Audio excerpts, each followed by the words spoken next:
We live on a placid island of ignorance in the midst of a black sea of infinity, and it was not meant that we should voyage far.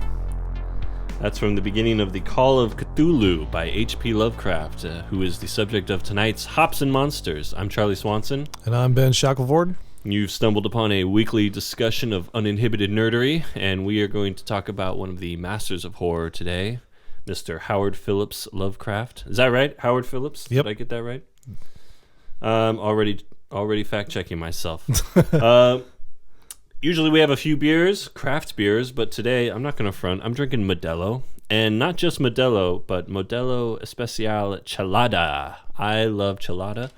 I haven't yet found anyone else who does, but I tried it, but this is a salty, delicious lime, kind of like a Bloody Mary with Mexican beer in it. It sounds delicious, but I'm just horrified at what that might do to my stomach. I can't take the risk.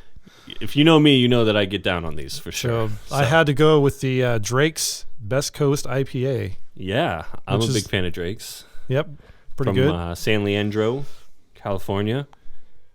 Central Coast, let's say. So we are having a couple of beers and we're talking about H.P. Lovecraft.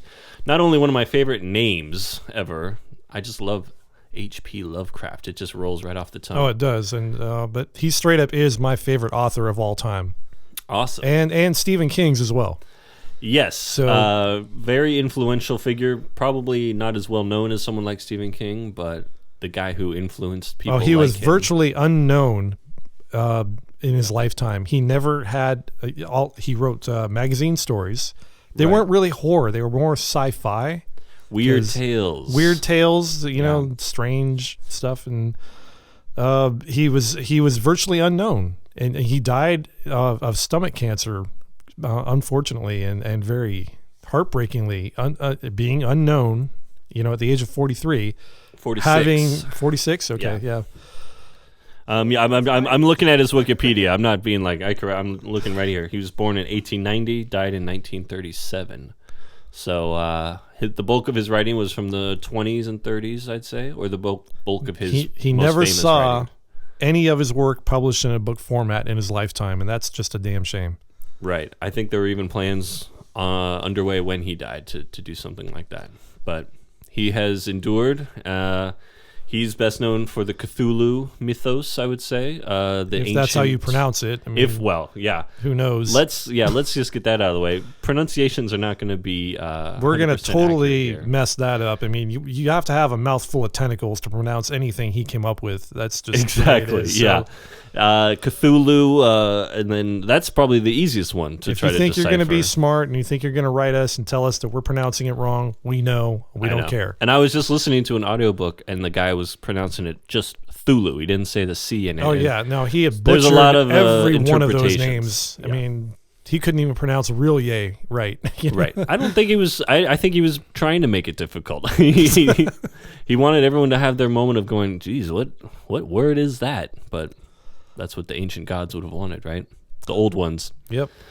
So yeah, he's an author who kind of created his own world, his own universe.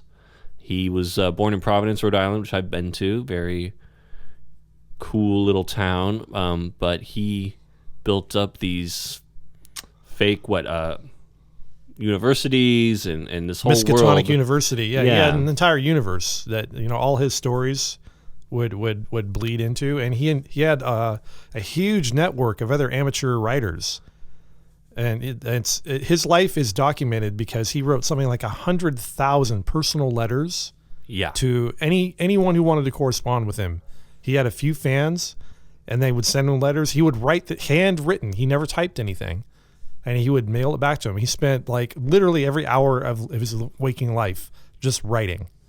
That's crazy. There's collected editions of his letters, and there's far more work in his letters than in his actual volume of his fiction. Exactly. And people would write him like, what do you mean by this, or what is this about? And he would give them all these pages and pages of explanation about where he came up with this idea, you know, and so one of the most documented writers of the last century for sure.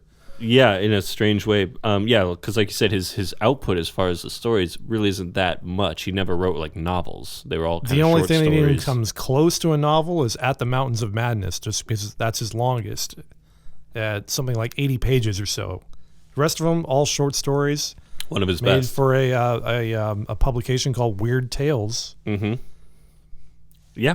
And he lived on, though. The cult underground that followed him and loved him. He never made much money doing what he did. Kept him around, kept his writings around after he was not around. And, yeah, someone like Stephen King picks him up and kind of runs with it. Stephen King was the one that kind of brought him back into the limelight in the early 80s and said pretty much there wouldn't be horror existing today if it weren't for him. And if it King, weren't for HP Lovecraft. Right, and King totally kind of takes the idea of creating his own universe within each story where characters in one book show up. You can tell how Stephen King is influenced by HP Lovecraft. Yeah, I know. We'll do more on Stephen King. He doesn't even later. try to hide it, and he admits that Lovecraft is the master of the weird tale. The weird tale, yeah. And it's kind of funny because Lovecraft, for what I get reading Lovecraft, in the 20s and in that turn of the 20th century, science is kind of starting to really take on.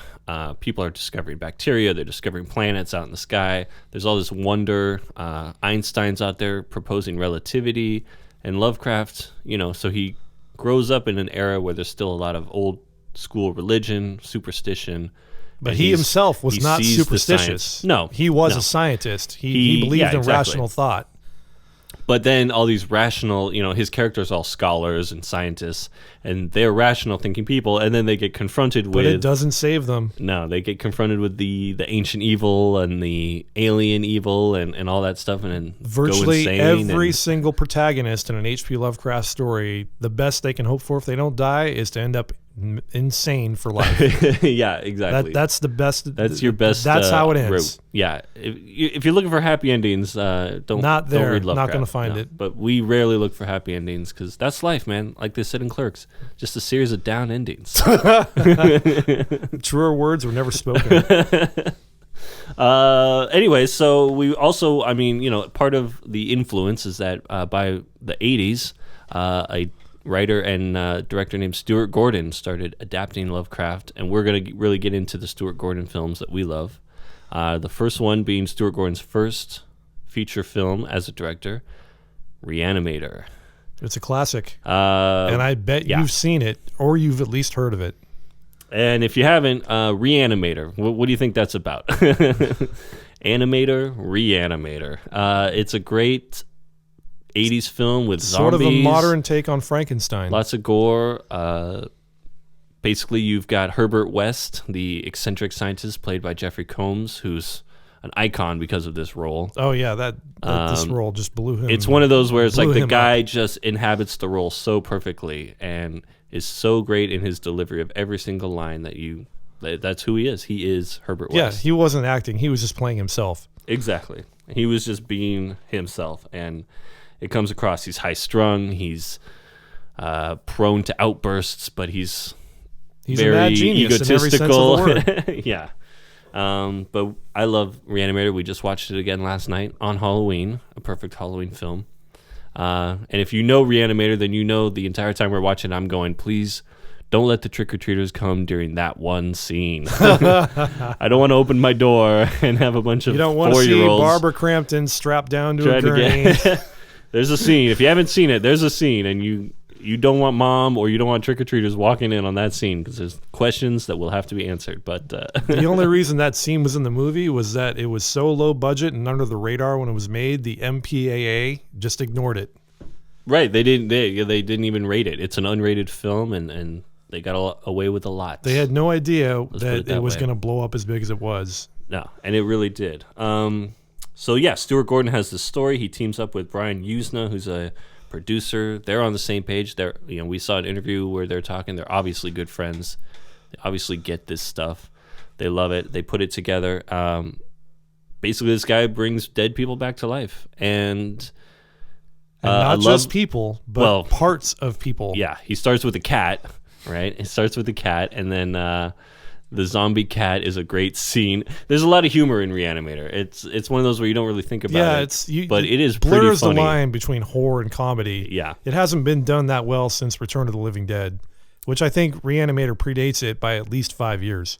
Maybe it's actually about the same year. It's 85. I think Return of the Living Dead's kind of the same. See, I remember being like 13 or 14 years old and hearing ads on the radio that I would listen to and they were talking about warning people about going to see this film. This was an advertisement for Re-Animator. Oh, yeah. And the advertisement was saying, if you have a weak heart or any kind of health condition where you might faint or pass out, do not go see this film.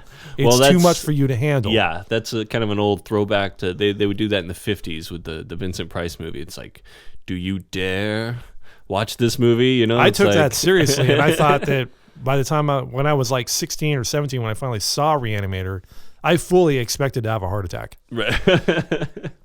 You're waiting for it. You're like, when is the heart attack coming?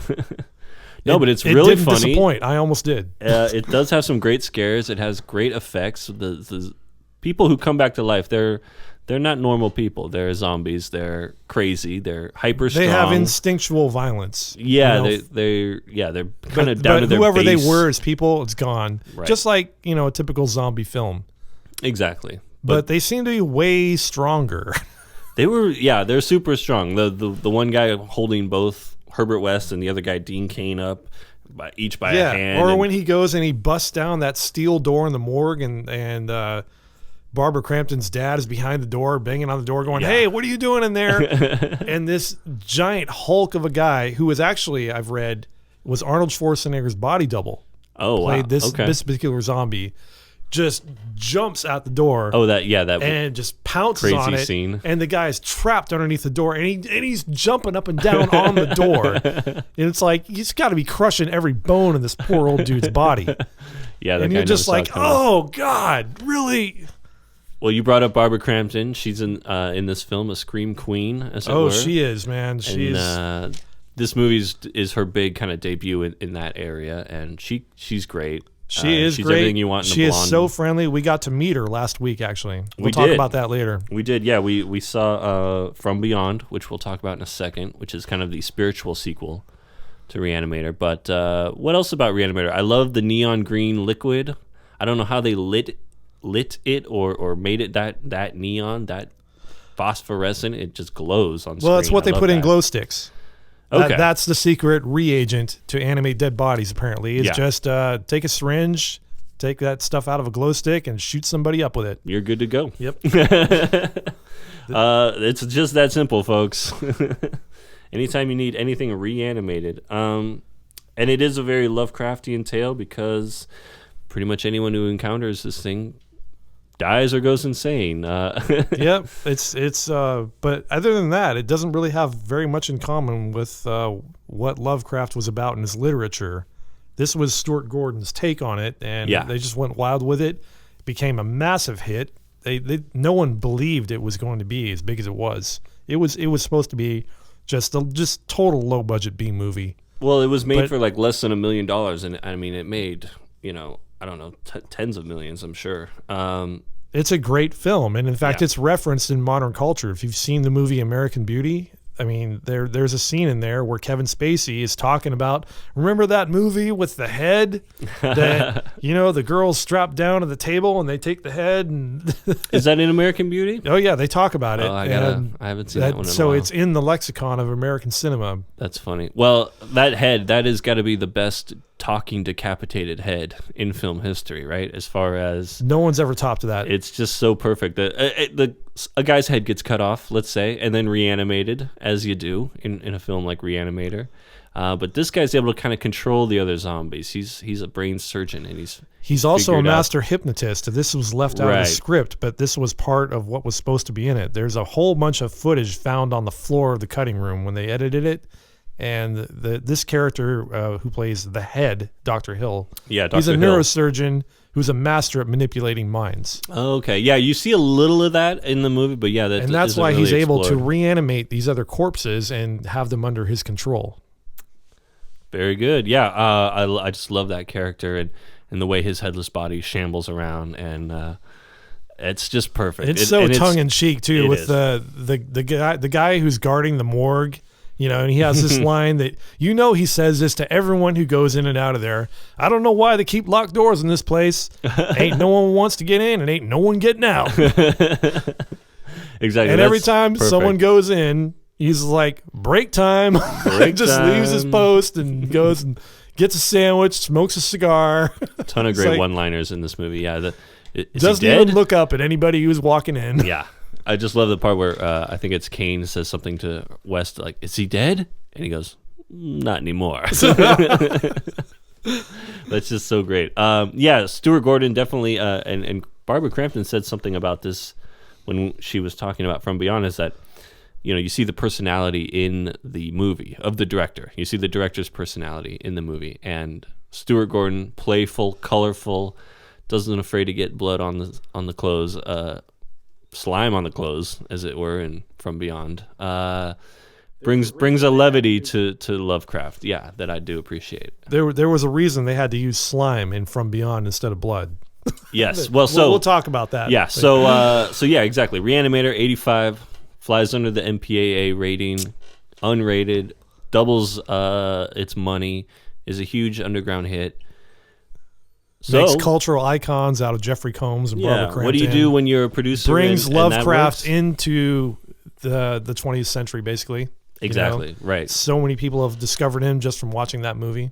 It's true, and even the title is HP Lovecraft's Re-Animator. It's like, how many times do you see that? And yet, when I the author's watch name is that on the movie, I think about how if Lovecraft were alive today, I don't think he would dig it at all. I don't.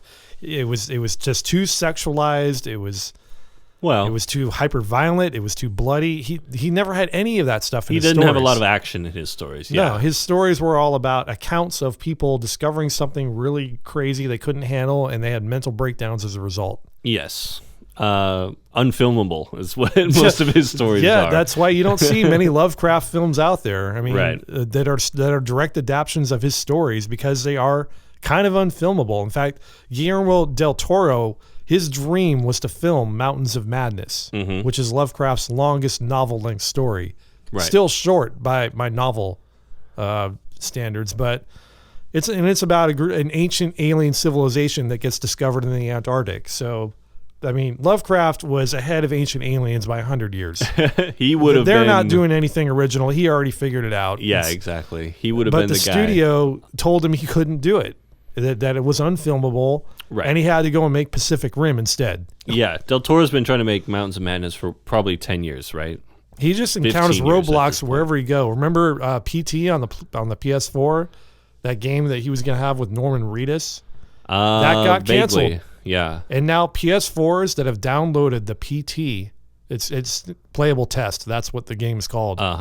Scariest thing I've ever played in a video game. The game is called Playable Test? Yeah. Okay. And what it is, actually, it's what Resident Evil now is. It's Resident Evil 7. Okay. So I think Sony did something. I can't clarify this. I'm not endorsing this. I'm just saying this is what I think. Did you download PT? Oh, yeah. I have it on my PS4. What? We got to go play it. We did play it. Remember, we did? Remember that one we played where there's that one hallway, and every time you open a door, you're back in the same. That's that game. That's that game. Okay, yeah, Guillermo del Toro. That was so scary. And I didn't remember what that name was. The other guy who made Metal Gear Solid teamed up to make that game, and Sony shut them down. That was legitimately frightening. To play, because in the dark, that game was just you're in this hallway, and every time you kind of go through the hallway, you're back at the beginning. But there's something slightly different every time. You're trying to find clues, and then it's like something would like peek out from a corner, and you would just, or something just jumps right up in your face and gives you a heart attack. So scary. That was really that one was really. So intense. I've heard that PlayStation 4s that have that downloaded, you can't download it anymore. I mean, you can sell those for like $500. Oh man. Just because they have that demo on now there. You know. Times get tight. Yep. You got that PT. If you have that on your PlayStation, don't delete it. Don't delete it. It's good worth stuff. money. Oh, it's so scary though. It was hard to get through. I could see why maybe they were like, we're probably not going to sell that much of this. I tried to play the demo of Resident Evil 7, and because it reminded me so much of PT, I had to stop. Oh yeah. It was going to give me a heart attack. I mean, you know me, I have anxiety issues. So it was good, but it was just it was too intense. Too much. Yeah. All right. I don't need that level of stress in my life. So let's get back to Gordon, and he comes out with a sequel the next year, 86, called From Beyond, which is based on a really short story of Lovecraft's, like and an early in fact, one. The studio suggested he did that because he wanted to do a different one. Yeah. He wanted to do Dagon. Dagon. He eventually got to do it in 2001. Yes, he But did. the studio said no, and Dagon is actually just an adaptation of Shadow over Innsmouth, which is one of HP's best short stories, in my opinion. Yes, that's a great one. But he also had a short story called Dagon, which is actually, you can pronounce Dagon in the human tongue because it is an actual Philistine god, in Sumerian culture, a fish god. Yeah. As opposed to all of other Lovecraft's I'm creations. like, yeah, I keep agreeing. I'm like, yeah, it which is. you can't pronounce without a mouthful of tentacles. Exactly. That's the name of this episode for sure. A mouthful of tentacles. But anyways, yeah, so From Beyond deals with, it's got Jeffrey Combs again. It's got Barbara Crampton again. They return. Stuart Gordon returns and directs it. But this time, I like it because Barbara Crampton's a scientist this time. And Jeffrey Combs is kind of he's also a scientist, but the character that plays Daniel Cain played in Re-Animator, who's just kind of confused and not really sure what's going on. Right, exactly. Complete role reversal from what he did before, which just shows how versatile of an actor he is. But he's still kind of got that great creepy vibe, that underlying kind of under. Yeah, you can tell he's still just kind of being himself. still doing the his Combs creepy thing. self. But this movie deals with a scientist who's trying to. He builds this magnetic resonator, right? And it's like he's trying to reach the other dimension. Is that Yeah. Right? What he finds the these premise of interdimensional this beings. is that everything vibrates at a certain frequency. The speed of molecules, if you will. I will. And yeah, so when you vibrate tuning forks at a certain frequency, it opens up doorways into other dimensions that allow crossover from beings in those dimensions to see us and we see them.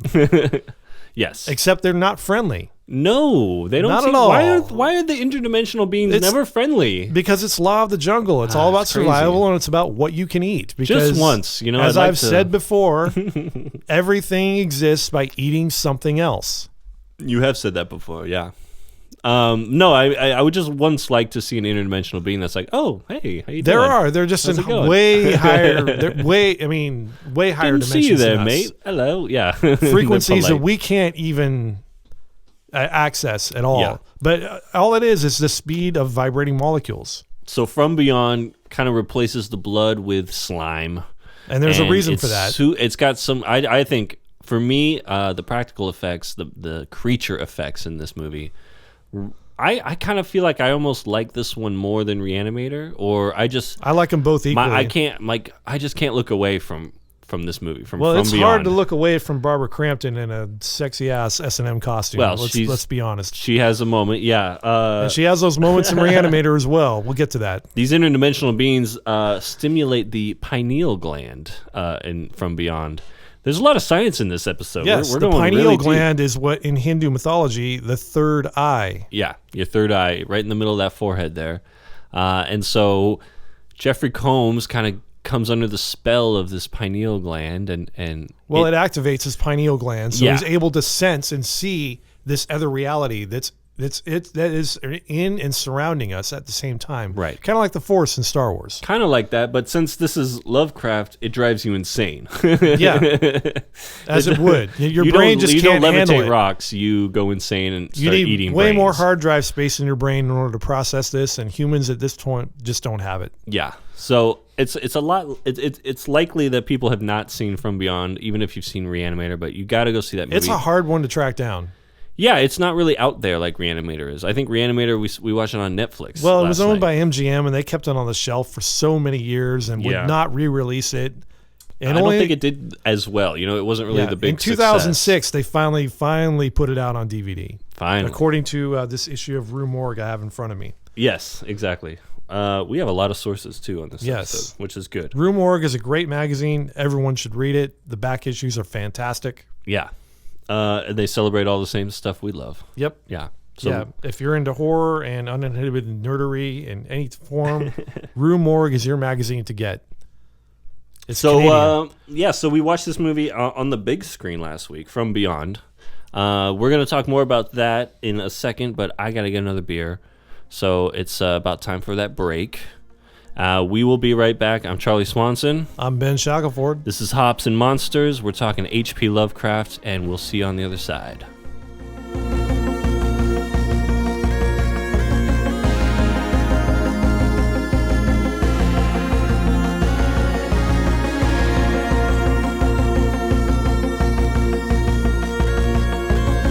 The oldest and strongest emotion of mankind is fear.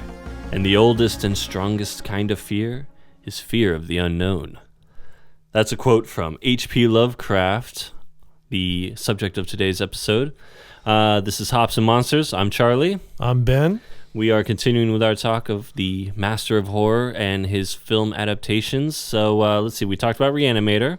We're going to move right on into From Beyond. From Beyond. Which we had the pleasure of seeing on the big screen for the first time last week. We did. And we got to meet Barbara Crampton, she the star showed of the up film. and did a Q&A afterwards. Yes, very generous with her time and very friendly, down to earth. It was great hearing her talk about the experience on the film. And she's like in her mid-50s, still working, still making great films. I love We Are Still Here, just came out a couple years ago. She was in a movie called Sunchoke, which I saw the preview for, and it was so psychologically disturbing. I could not bring myself to watch the film. A definite art house feature. Yeah. She's in a new movie that she was talking about called Beyond the Gates, I believe, where she plays like a VHS video board game host. There's very little info on the internet about that right now, though. Yeah, that one in Apple Crate. She was also in You're Next.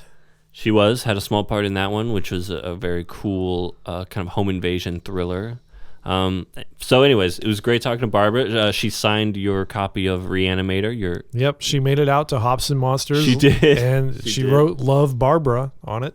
Yeah, we're going to post that. It's now my most prized possession. It's pretty cool. Yeah, she goes, should I make this out to Ben? And you, without even missing a beat, where you're just like, make it out to Hops and Monsters. And she's like, is that a podcast? She knew right off. Yep, like, and she of course it is. Totally lit up when we mentioned podcasts. So. Yeah, and I want to give a shout out to Neil Perlmutter, who hosts the Roxy Stadium 14's cult film series here in Santa Rosa. And we also want to give a shout out to the dudes in Forever Midnight, our fellow horror podcasties. Yes, a big inspiration for this podcast. Those guys are very cool. And, Josh, Brian, and Jeff. Go find them on Forever Midnight.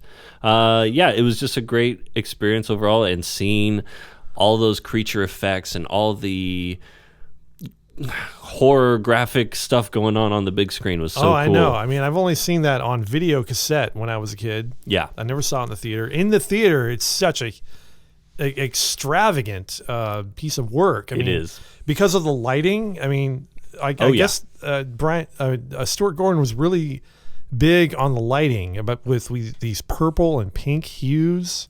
Exactly. To sort of exemplify what a different dimension looks like. Oh, and how about Ken Foray? From Dawn of the Dead. Our friend from Dawn of the Dead, playing the cop with the sense of humor and the big appetite. He was very funny in that got movie. The best one-liners in the movie. Yeah, he was great. But yeah, I just can't get over the practical effects in that movie. The creature effects. It reminded me of another movie that we've talked about, John Carpenter's The Thing. And just how imaginative that creature effects are. They just this otherworldly thing that I couldn't even think to draw up in my wildest nightmares. It was just so cool. So gotta love that. I mean, yeah. What else can you say? From Beyond. I know what I can say about that. I can say what Barbara Crampton basically told the audience about that film was like, there's the movie that's in the script, and that's the movie we think we're making. Mm-hmm. And then there's the movie that you see. And then after that, there's the movie that you tell us that you saw. Right. And it's always so different from when we were filming it that we just never know whether people are going to get it or not. Exactly. It just stands on its own as a piece of art. And I can't think of a better example of just how much a movie kind of comes out of nowhere than Re-Animator. Then it's just, from my reaction to it, it's just a perfectly paced horror comedy. Hard to say horror comedy, but a horror with comedy. Yeah, it's hard to tell. It blurs the lines between comedy and horror, Exactly. like we said with Return of the Living Dead earlier. And she also said the great thing about the personality of the director. I think I said this before. Oh, yeah, it absolutely comes out. And Stuart in the Gordon, film. and the other thing I loved how she said about Stuart Gordon was that if Stuart could play every role in the movie, he would. Right? Yeah, I remember he would saying do that rather than hire actors, but he knows he can't. Because he is so connected to the material. You know, he knows exactly how he would play it, how he would interpret it, and I think that clear vision really comes across in these movies. I mean, there's no hesitation. You know what I mean? Jeffrey Combs in From Beyond, he gets a worm attaches itself to his head, eats all his hair, his pineal gland comes out of his head, he's sucking eyeballs out of people's heads. It's like crazy, man. But it never shies away, it never hesitates, it goes full force, and I just really love it. And the ending where, spoiler alert, Barbara Crampton basically goes insane. I love it. It's just such a Lovecraftian, if that's a word. Yeah, no, she played ending. the Lovecraftian character to the hilt. A scientific person who goes in with rational thinking, goes in, experiences a paranormal situation, comes out mad. Completely just insane. batshit crazy. It's just such a perfect final note for that film. Because that's exactly what would happen to you if you were in her shoes. Yeah, exactly. So we're going to get into one more HP Lovecraft film. I got to say this, Ben, because Stuart Gordon and Brian Usna, they created another story. Not a Lovecraft story, but they are the principal story writers of a film called Honey, I Shrunk the Kids. So the guys behind the most famous Lovecraft Rick adaptation. Moranis? Yeah. Now, Really? Yeah. That must have been their biggest triumph because that movie was huge. That movie made them some money. That movie made that movie was like one of those where it cost like $20 million to make and then made like $120 million or something. You know, it was a huge hit. The studio just let them do whatever they wanted after that. I think you make the studio $100 million. You can make the next film's on you. You got it. Just go and do it. But Joe Johnston directed Honey, I Shrunk the Kids, one of my favorites from when I was a kid. But imagine, so you think about that. You think about Herbert West as a character, and then Rick Moranis. Oh, I see the similarity there. Yeah, right? Yep. Right? Okay. He's this guy who's not afraid to experiment on his own family, to bend the rules, home laboratory, you know, all that good stuff. It's like the kids' version of Re-Animator. I wonder if HP Lovecraft would have actually written a story like that at some point. It's and it's kind of like an H.P. Lovecraft idea with that's a Lovecraft idea with like an Edgar to Rice experiment Burroughs on your own family. Yeah, with like a classic, you know, the Shrinking Man adventure story. Anyways, that tickled me when I saw that on IMDb. Like, oh, there we go, Stuart Gordon. That's awesome. Coming up with Honey, I Shrunk the Kids, where the guy almost eats his own kid. Well, the last movie we want to talk about is one that's a favorite of yours and a new one for me. I just watched this for the first time. Why don't you tell us about... The movie's called Dagon, and so the story behind this was the movie they wanted to do directly after Re-Animator, but the studio did not let them and suggested they do From Beyond and adapt that instead. Right. So finally, all these years later in 2001, because of probably the success of Honey, I Shrunk the Kids, the studio let Stuart Gordon and Brian Usna produce Dagon. Yeah. What's the story behind Dagon? Like there's a bit of a misnomer here because there's an H.P. Lovecraft story called Dagon, which is about 8 pages long, and there's not much material there to work with. Okay, right. And it's basically Cthulhu 1.0. Yes, and you can tell that H.P. refined what he was doing with Dagon and made Call of Cthulhu later because it has the same theme and almost the same plot.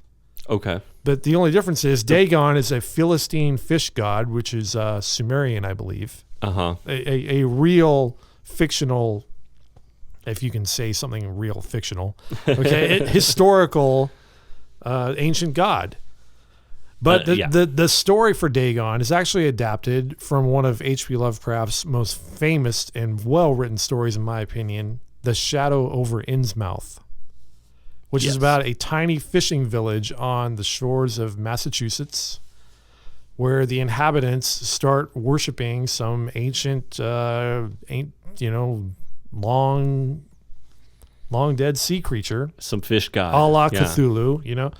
And what they do is they interbreed with these fish people who come up to the shore, and so their offspring, they live their lives as humans, and then as they grow older, they slowly turn fish-like, and they grow, you know, fins and scales and big eyes that don't blink, and then they return to the sea when their transformation is complete, and they live there forever. Kind of like a horror take on mermaids. Sort of, yeah. Horrific mermaids, if you will. Right. And these older, what are they called? The older ones or the other ones? The deep ones. The deep ones. Oh, I love that. Very cool. Yeah, who are apparently children of Dagon and maybe by association of Cthulhu. Yes. Which, who knows whether we're still producing or pronouncing that correctly, okay? It could be Dagon, I don't know. Yeah. Cthulhu, well, we know that Dagon Cthulhu. is pronounced phonetically, but Okay. Cthulhu, who the hell knows?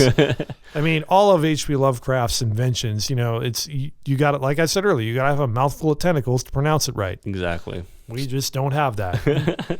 So Stuart Gordon adapts it into a movie where instead of the East Coast, it's a small Spanish village. Yeah, it's Spanish. It's a village, a small fishing village off the coast of Spain called Imboca. Which actually I think makes it more realistic, because if it was in Massachusetts, why would a Philistine fish god travel all the way over there? Right. Well, the movie the movie starts with basically the ship of vacationers shipwrecks, a yacht. Yeah, shipwreck. there's a very Jeffrey Combs-like character Right. on board who's like a stockbroker or something, and Exactly. the yacht belongs to one of his investors, and they're just vacationing off the coast of Spain. They But, gotta, they crash. He's got to go into the town. A storm comes along really quickly. The boat crashes against the rocks, and the people of the town kidnap them. The reason they do it for is one of the oldest human instincts, or even animal for that matter. They need to breed. All right, so they get genetically pure women. Yeah, bring them to the town, lower them down into a pit so they can mate with the god Dagon. Exactly. And produce these hybrid fish people. I'm just going, yes, exactly. Of course, as you would. It's a really cool atmospheric film. I love it's raining constantly. Setup. Yeah. It's really creepy. Everyone that's a hybrid, all the fish people, they never blink. They never blink. Their eyes are a little too big. Fish never blink, if you didn't know this. And they have a great kind of pale great green attention to detail. skin. They have gills on their necks, mm-hmm. which they can conceal if they want to, but it's obvious. And in the these chest people, too, right? Didn't he have gills kind of on the rib cage? And some of them have tentacles for legs, and right. It gets bad. Totally. I forgot about that. Yeah, the guys. A lot of them are like so not just turning into fish. Jeffrey Combs investor type character, total nerd type with glasses and everything, played by an actor named Ezra Godin. Yeah, he's basically it's Jeffrey Combs 2.0. Yeah, Combs was too old at this point in 2001. Maybe. So if this movie was made in the 80s, Jeffrey Combs would have definitely played this part. 100%. Yeah. It's got a great feel to it, and like I said, it builds that tension. It's not obvious at first what's going on. He's trying to get help for these people who are trapped on the boat. There's a lot of just great atmospheric kind of noirish qualities. All the rain, all the fog. The film has a blue tint to it. Yes. It makes it really creepy. It's really cool. And then it gets into this whole kind of other area of Lovecraft, whereas before we've been talking about scientists meddling with the unknown, and now we're really getting into kind of there's no science involved in this. This is straight up just a cult religion. Yeah, and it gets into the cult idea, which is a big thing in Lovecraft, where not only do these ancient gods exist, but people still worship them today. Yeah, and the gods need the people because that's how they procreate their children. Exactly. And that's Very the Greek. most horrific thing. And so Zeus I think and Lovecraft would have definitely approved of Dagon and not really cared from Beyond or Re-Animator, not so much. Yeah, Dagon is definitely more in Lovecraft as the author, his kind of wheelhouse of the unknown, and then you come across these unexplainable things that kind of drive you to the brink. And there's plenty of skin being peeled off of people's skulls, and there's plenty of gore. You'll get your gore. You'll get your gore fixed. You get all the sure. good stuff in there. Dagon is definitely the hardest one to find of these, right? I mean, I never saw it in the theaters. It never made it to theater. The theaters. Okay, so it's just on. It's on the DVD. Yep. It's out there. You got to go find it, but you got it, obviously. Oh yeah. It's one of my favorite films. It is. It's underrated because it probably hasn't been rated much at all. Yeah, I don't even know if the MPAA even this probably went under their radar because they didn't censor anything in it. Right. It does have the R rating on IMDb. So we got about 5 minutes left. I feel like beyond these Stuart Gordon movies, there's just so many other movies out there that borrow from Lovecraft in ideas. We talked about The Thing. Where scientists find an ancient alien spaceship and it slowly destroys them mentally and physically. I have to say that in thinking about Lovecraft the last few weeks, I have realized Ghostbusters is a very Lovecraftian story. The last 15 minutes of it, for sure. Exactly. The big boss is an ancient god. The skyscraper was built by an architect who worshipped that god and sought to bring that god back to the reality, as you find in a lot of Lovecraft ideas. And then who has to stop this from happening? A bunch of scientists. Yep. I think it's very cool. I think even Dan Aykroyd even copped to it. I'm sure he does. Straight Lovecraft at the end of the film. It's crazy. Yeah. I saw this thing about Dan Aykroyd where his family is like spiritual practitioner, paranormal investigator type people. Like, he's very into this stuff. So actually him writing Ghostbusters makes a lot of sense because he's totally comes from this family of people that are into that stuff. And he actually claimed to have seen the Men in Black once. I believe it. No, he's a huge UFO buff. Yeah. Big guy on that one. And on the subject of Ghostbusters, I mean, that's going to be an episode for another day. I mean, we're going to have a whole episode dedicated to that film because that's another work of genius. Absolutely. And Ghostbusters 2, come on. Most underrated sequel of all time. Which is even more Lovecraftian. Great. Yeah. Ghostbusters 2 was like, give all the funny lines to Bill Murray, but also ancient painting that tries. It's like kind of the same thing, but it's the pink ooze is so perfect in that movie. Anyway. Plus, you can't go wrong with Sigourney Weaver, man. You cannot. She always plays a strong character. You cannot. And a recent... Even when she's got agoraphobia in that one serial killer movie with the jazz singer. What's that one? Is that Copycat? Yeah. Yeah, that's a good one. Harry Connick Jr. That's who I'm talking about. That guy is a serial killer? He makes it work somehow. I don't know. I guess so. A recent Lovecraftian movie that I love, Cabin in the Woods, I think is very Lovecraftian. Have you seen that one? I have, but why do you think that's Lovecraftian? Well, it's a cult, or at least a group of people who gather teenagers to sacrifice them to the ancient gods to keep those ancient gods from. I think you're talking about the remake of Evil Dead, then. Well, Evil Dead is definitely influenced. It's got the they Necronomicon. reference the Necronomicon, which is an HP Lovecraft device. Yeah, if you don't know, the Necronomicon is an HP Lovecraft creation. So the Book of the Dead in Evil Dead that brings them back. Don't worry, we're gonna have an Evil Dead episode coming soon. Oh, these all get their own episode, but you could see how Lovecraft's his tentacles reach into so many different realms of Everybody's horror. Influenced by him. I mean, he's already done it first. Even if I don't care what you think you've done this original, Lovecraft thought of it first. Well, there you go. Said by Ben Shackelford. I mean, you think of something even, all the Stephen King stuff we talked about, modern horror that is supernatural or alien or unexplainable. I mean, even the show, I would say Ancient Aliens. Yeah. I mean, that might as well be a Lovecraft design. Exactly. There's so many of those out there. So, too many to talk about now. Well, I think we're running out of time and running out of beers, more importantly. That's the important thing. We've got to restock here. So we've been drinking Drake's IPA and talking about HP Lovecraft. I'm Charlie. I'm Ben. This has been Hops and Monsters. We are on Facebook and Twitter, Hops and Monsters. Be sure to add us. We are hopsandmonsters@gmail.com. Drop us a line. Sponsor us if you're a beer company. We will totally plug you if you give us beer. We will drink your beer and tell people we love it on air. We actually will love it too. And we will love it too. Until then, I would say have a good night. Leave the lights on. It gets dark out there.